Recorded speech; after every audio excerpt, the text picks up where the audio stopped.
గురుగారు మరి ఈ క్రోధినామ సంవత్సరంలో సింహరాశి వారికి ఎలా ఉండబోతుంది? ఎలాంటి ఫలితాలు రాబోతున్నాయి వాళ్ళకు? సింహరాశి మఖా నక్షత్రము 4 పాదాలు, పుబ్బా నక్షత్రము 4 పాదాలు, ఉత్తరా నక్షత్రము 1 పాదము కలిసి సింహరాశి. ఈ రాశి వారికి ఈ సంవత్సరం ఆదాయం 2, వ్యయం 14, రాజపూజ్యత 2, అగౌరవము 2. ఖర్చులు బాగా అధికముగా విపరీతముగా ఉంటాయి గాక. త్రిబుల్గా 4 ఉన్నాయి, 4 టైమ్స్ ఎక్కువ ఉంటాయి. ఆచారాలు బాగా పాటిస్తారు.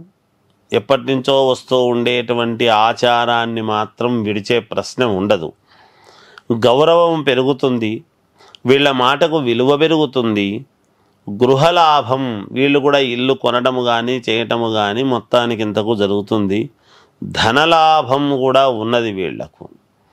అలాగే భోజన సౌఖ్యం, సమయానికి భోజనము నిద్ర అనేటువంటివి 2 కూడా దక్కుతాయి ఈ సంవత్సరం. శారీరకమైనటువంటి శ్రమ అధికముగా ఉంటుంది. సింహరాశి వాళ్లకు నిరంతరము ఉదయం లేచినప్పటి నుంచి ఏదో రకమైనటువంటి శ్రమ. పైగా వీళ్ళు ఎవరిని ఇంకొకరికి పని చెప్పినా కూడా మళ్ళీ వీళ్ళే ముందు చేస్తూ ఉంటారు సహజంగా. అంటే వీళ్ళకు నచ్చదు అని కాదు, కానీ వాళ్ళు చేసే లోపల అట్లా కాదు ఇట్లా అని వాళ్ళ మనసుకు నచ్చినట్టుగా చేసుకోవడం అనేది జరుగుతుంది. ఉండలేరు వీళ్ళు. వాళ్ళ కింద 10 మంది మనుషులు ఉండినా అది ఎట్లా చేయాలంటే అట్లా కాదు ఇట్లా అని వాళ్ళే వచ్చి కూర్చొని చేస్తారు. అది వాళ్ళ యొక్క తత్వం. అంటే వాళ్ళ మనసుకు నచ్చినట్టుగా చెయ్యాలి. అలాగే రోగనయం, ఎప్పటి నుంచో అనారోగ్యముతో బాధపడుతూ ఉండేటువంటి వాళ్ళు సైతం ఖచ్చితముగా ఆరోగ్యవంతులుగా పూర్ణముగా మేలు జరుగుతుంది ఈ సంవత్సరం. స్త్రీ సౌఖ్యం, శుభకార్యాలలో జయం, శుభకార్యాలలో పాల్గొనడం వీళ్ళు లేదా వీళ్ళ చేతుల మీదుగా శుభకార్యాలు చేయడం కానీ ఇవన్నీ జయప్రదముగా జరుపుతారుగాక ఈ సంవత్సరము. వీళ్ళ అజమాయిషిలోనే జరుగుతాయి.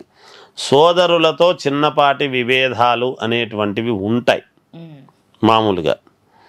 అయితే ప్రయాణ లాభం, ఎక్కడికి ప్రయాణమై వెళ్ళినా ఏదో ఒక రకమైనటువంటి లాభసాటిగానే ఉంటుంది వీళ్లకు. ఇక విదేశాలకు వెళ్ళాలి అనుకునేటువంటి వాళ్ళు తప్పకుండా వెళ్ళవచ్చును, ఏమి ఇబ్బంది లేదు.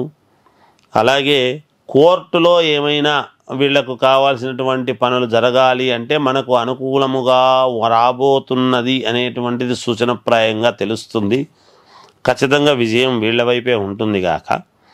ఇక విద్యార్థులకు చాలా అంటే చాలా బాగుంది, యోగవంతముగా ఉన్నది. అనుకున్నటువంటి మంచి ఫలితాలు సాధిస్తారు. సినిమా వాళ్లకు చాలా బాగుంది, వాళ్ళకు కూడా మంచి యోగవంతమైనటువంటి కాలంగానే చెప్పాలి ఈ సంవత్సరము ఈ రాశి వాళ్లకు. వ్యాపారస్తులకు అత్యంత అనుకూలముగా ఉన్నది. వ్యాపారం, చిన్నపాటి వ్యాపారం నుండి పెద్ద వ్యాపారాలు చేసుకునేటువంటి వాళ్ళ వరకు అత్యంత అనుకూలముగానే ఉన్నది. ఇక రాజకీయ నాయకులకు విపరీత రాజయోగం అంటాడు. రాజకీయ నాయకులు ఒక వెలుగుతారు ఈ రాశి వాళ్ళు అనేటువంటిది ఉన్నది. కొంచెం వాళ్ళ వ్యక్తిగతమైనటువంటి జాతకాన్ని చూసుకుంటే తెలుస్తుంది గాక. జయోస్తు. ఇప్పుడు ఆపరేషన్ లేకుండానే మోకాళ్లకు ప్లాస్మా ట్రీట్మెంట్, మీ ఆర్థోపెడిక్ సమస్యలన్నిటికీ రోబోటిక్ టెక్నాలజీ ద్వారా తక్కువ ఖర్చుతో శాశ్వత పరిష్కారం, ఫ్రీ కన్సల్టేషన్, ప్రతి ట్రీట్మెంట్ పై 20% డిస్కౌంట్. ఈ ఆఫర్ కొద్ది రోజులు మాత్రమే, త్వరపడండి. V9 hospitals 9281465842.